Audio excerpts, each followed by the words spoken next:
Welcome to this explainer. I am absolutely thrilled to have you here today because, honestly, we're embarking on a bit of a masterclass. We're going to decode the multi-decade strategies that are driving some of the most utterly dominant companies on the planet right now. We're talking giants like Tesla and SpaceX. If you've ever sat back and wondered, how do these monumental companies consistently pull off things that no one else can even match? Or better yet, how can you apply these exact same mental models to your own career, or your business, or your investments? Well, you are in the exact right place. We're going to break down the massive scale thinking of tech titans into clear, actionable insights. We've distilled a ton of complex analysis into 5 actionable pillars for you. Number 1, product over brand. Number 2, the multi-decade vision. Number 3, the unbeatable flywheel. Number 4, owning the infrastructure. And finally, number 5, predicting future bottlenecks. Okay, let's dive right into section 1. Product over brand, ignoring the noise. To really grasp this, we have to talk about the reality distortion field and all that political noise that constantly surrounds figures like Elon Musk, because there's often a massive disconnect between media sentiment and what consumers are actually doing. A couple years ago, plenty of commentators were out there declaring that the Tesla brand was just irreparably damaged on a global scale because of various controversies, which brings up a pretty fascinating question. Can a fundamentally damaged brand still dominate the global market? Well, the data gives us a pretty staggering answer. Despite all the headlines, despite all the noise, the Tesla Model Y didn't just survive.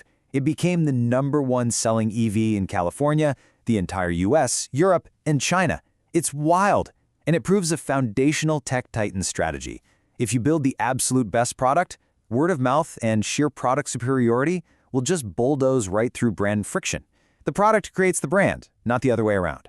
And the way they actually pull this off is through a super stark contrast with the old guard. The tech titan strategy, it relies on a super low model count. They're not out there making 50 different cars. They focus relentlessly on making just a few models exceptionally well. Plus, they are literally obsessed with reducing buyer friction. Think about it, ordering a Tesla from your couch with a few taps on your phone, or Amazon's one-click checkout and Prime delivery. Now, compare that to the legacy strategy, spraying out dozens of confusing models and forcing buyers to sit through hours of high-friction nonsense in a traditional dealership.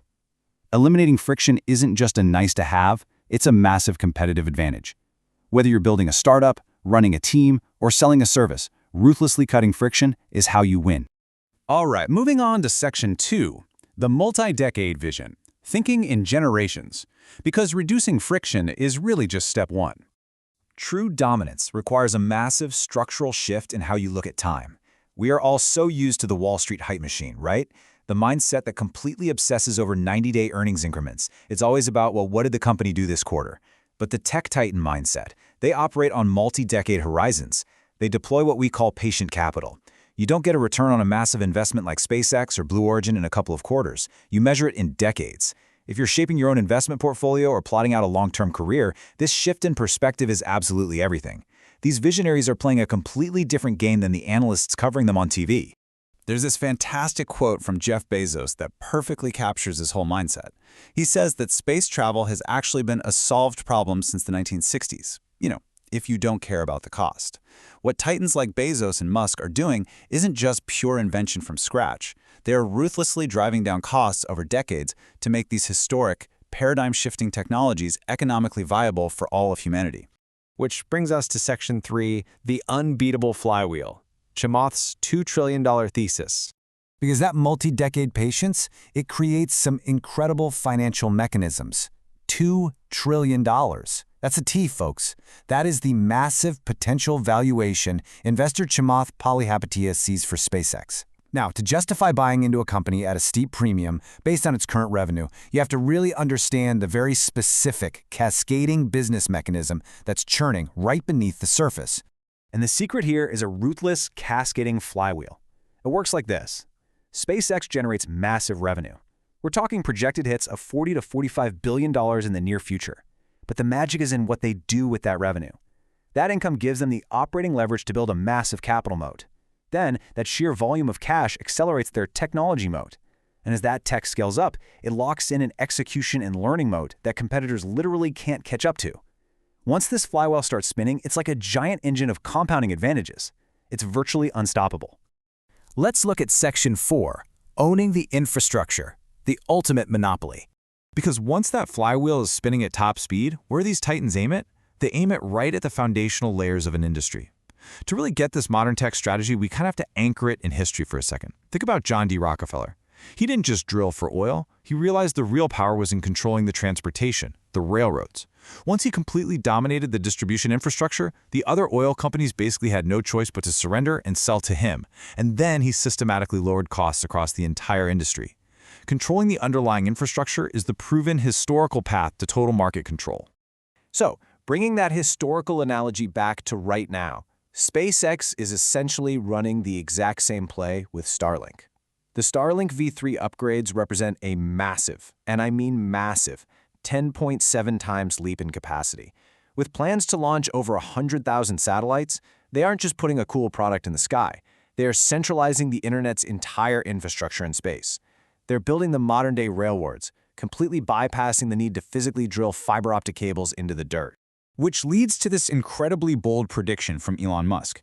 If this growth keeps up, Starlink won't just be some niche alternative, it will carry the majority of all internet traffic. It becomes the decentralized railroad of our era, potentially rendering traditional, high-friction cellular and fiber networks completely obsolete. I mean, that is what it truly means to own the infrastructure. The idea is that eventually, everything else just connects to Starlink. Finally, let's jump into Section 5, Predicting Future Bottlenecks, Capitalizing on Chaos.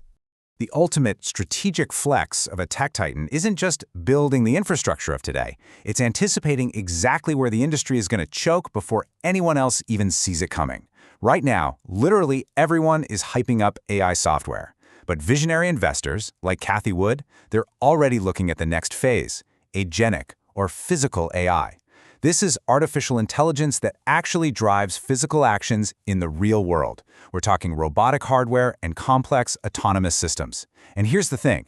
Moving from a simple chat interface on your screen to a physical robot walking around requires an entirely different, vastly larger scale of physical infrastructure. Let's look at how this radically alters the hardware demands. Lisa Su, the CEO over at AMD, pointed out an absolutely crucial shift. Currently, for every standard CPU, you need about 4 to 5 GPUs to enable AI. But as we move into inference and agentic AI, that ratio is rapidly approaching 1-to-1. This massive shift in hardware needs is bringing these sort of dormant hardware integrators and contract manufacturers, the actual companies that rack and wire these massive data centers, back into highly profitable power. The bottleneck is literally shifting from just getting the chips to the physical integration of the servers themselves. But wait, the physical servers aren't even the only constraint. $200 million. That is the value of Meta's recent purchase of a 365-megawatt Tesla Megapacks solar project out in Wyoming. Why would they do that? Because you can have all the advanced chips in the world, but if you can't plug them in and power them reliably, they're just expensive paperweights. The true bottleneck for the massive AI data centers of the future isn't just compute power, it's consistent energy storage.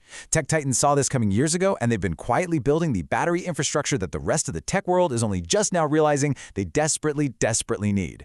And that brings us to the end of this explainer.